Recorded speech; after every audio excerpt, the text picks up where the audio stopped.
In this video, we're going to show you how to use the supplier side. Let's log in.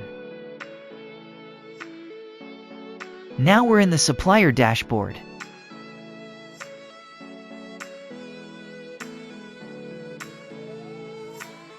Once you click the add or the plus symbol, you can upload raw materials for our customers to purchase. On the right side, we can see the order statistics.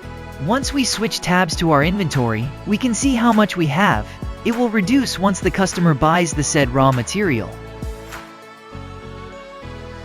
On the left, we can also see the orders that have been placed and what status it is currently in.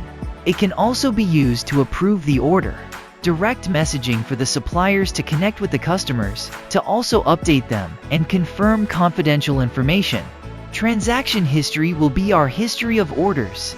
And as we go to the other tab of transaction history, we are presented with the report center, where we can generate reports of orders. Below, we can also see the reports we've generated over the past few months or years. Refund requests are where the customer refund requests will be.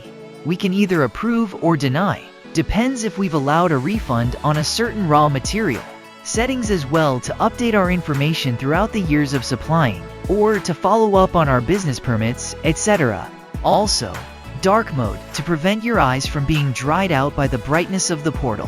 We can also attach our Gcash QR code for the customers to scan for the payment to go straight to you. That's all. Thank you for watching.